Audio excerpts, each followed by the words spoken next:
Posting ఇవ్వాలి అంటే సంవత్సరానికి 15 లక్షల రూపాయలు ఆ పోలీసు దగ్గర లంచం. ఇది క్లియర్, ఊరంతా తెలుసు. పోలీసు వాడు ఏం చేస్తాడు?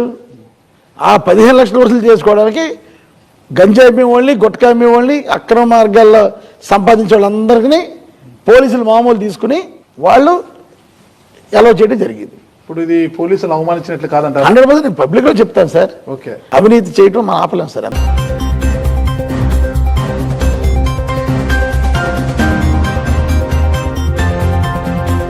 మూడేళ్ళు ఆగు. ఇదే పోలీసులు ఎవరెవరైతే ఉన్నాడో, పొద్దున ఒకడు ఉన్నాడు జల్లగా శంపందిలాగా ఉన్నాడు, ఆడిని కూడా ఇక్కడికే తీసుకొచ్చి అట్లాగే నిన్ను నీ కోసం వచ్చిన ప్రతి ఒక్కరిని ఇదే పోలీసులు వాళ్ళు ఎవడెవడైతే వచ్చాడో సిఐలు, ఎస్ఐలు మొత్తం అందరినీ, TPO, TPS, assistant commissioner Gopalarao, నువ్వు బందరు వదిలి వెళ్ళిపోతావేమో. గోపాలరావు, బందరు కాదు, నువ్వు ఆంధ్ర రాష్ట్రంలో ఎక్కడున్నా సరే ఏసీపీ నీ ఇల్లు ఎక్కడో నాకు తెలుసు, నీకు తెలుసు.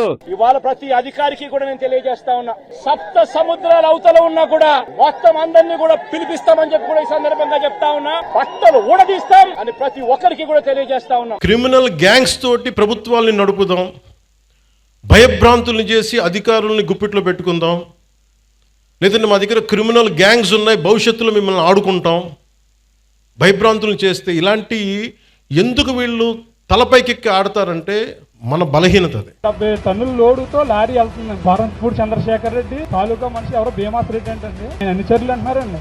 ఏమన్నంటే గుద్దేస్తారా బాబు, వెళ్ళకండ్రా అన్నాడు. ప్రతి కూడా గుర్తేసి కూడా చంపేసి కూడా అండి. గుద్దేమని చెప్పాను, దమ్ముంటే గుద్దే సరిపోండి రా బాబు, ఏమవుతుంది యాక్షన్ చేసావు. ఎమ్మెల్యే తెలుసా మీకు? తెలుసు. ఎవరండి?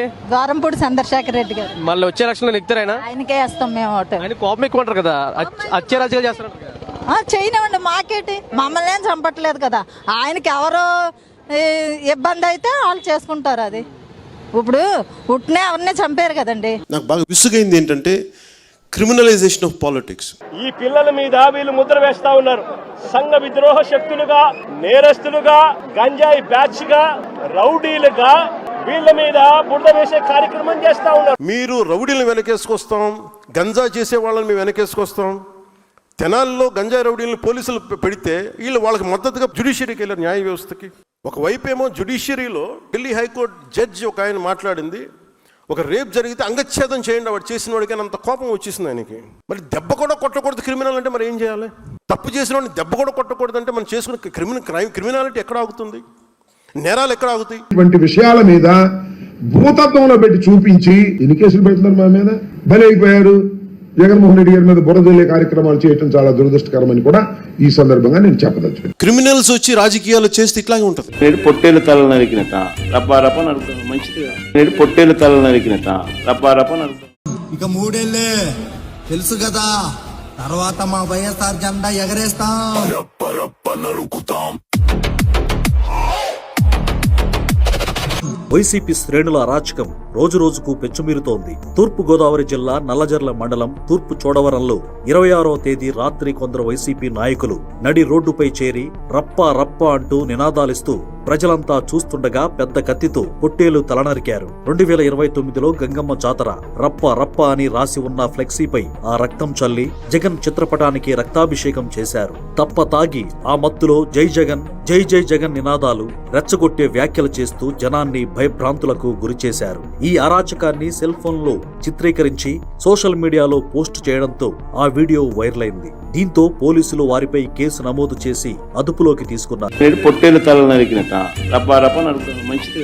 నేడు పొట్టేలు తల నరికినట రప్ప నరుకుతాం. ఇలాంటి భావజాలం ఉండకూడదు. మానవత్వానికి నిలబడే భావజాలం ఉండాలి. క్రిమినల్స్ ని ఎంకరేజ్ చేయని పాలిటిక్స్ ఉండాలి. ఒకవైపున మా నాన్న తమ్ముడు, ఒకవైపున ఇంకొక అవినాష్ రెడ్డి ఇలా ఇలా మాటలు చెప్పి ఇంకొకరి గురించి మాట్లాడుతా ఉన్నాం.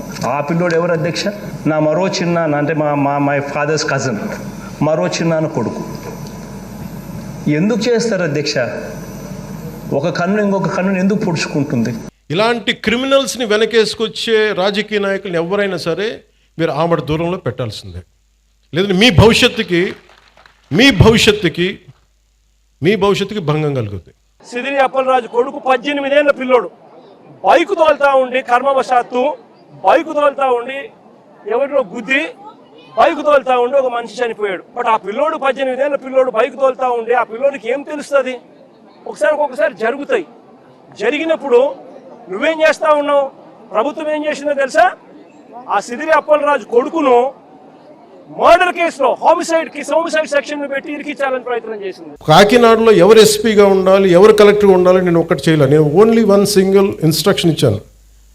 నాకు మీరు స్ట్రెంగ్తెన్ డెమోక్రసీ, స్ట్రెంగ్తెన్ ఇన్స్టిట్యూషన్, అంతకుమించి తప్ప నా దగ్గర నుంచి మీకు ఫోన్స్ రావు.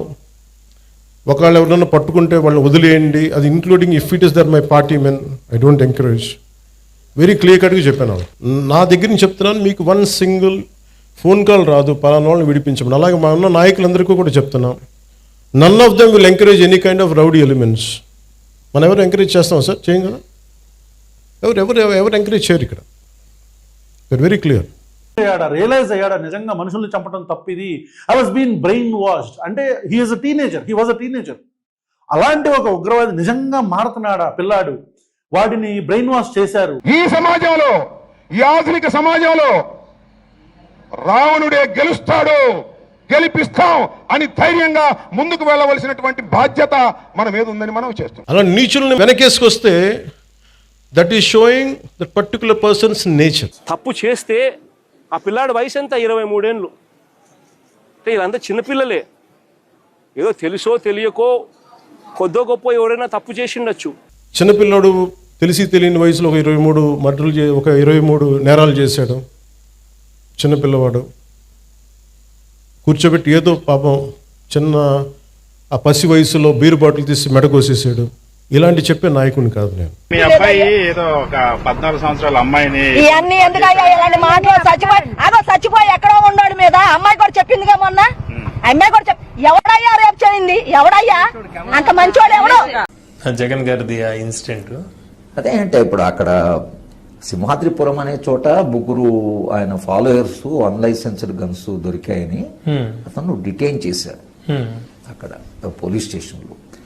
జగన్మోహన్ రెడ్డి గారు ఆయన ఫోన్ చేసి వాళ్ళు వదిలేసేయండి అని చెప్తే వాడు లేదు నేను ఇంకా వీళ్ళను ఇలా దొరికింది అని అంటే ఆయన ఏం చేశారంటే వెళ్ళి మీరు అసలు చెప్పినా కూడా వదలడం లేదు, పోలీస్ ఆఫీసర్ మీద చేయి చేసుకున్నాడు. నువ్వు విలువలు లేనోడు జగన్, నువ్వు క్రిమినల్, నువ్వు క్రిమినల్ జగన్. నువ్వు జగన్మోహన్ రెడ్డి గారితో ఒకటి ఉందండి, అది మంచి కావచ్చు చెడు కావచ్చు, కొంతమందికి మంచిగా అనిపించవచ్చు. ఆయనకి ఏది నచ్చితే అది చేస్తాడు.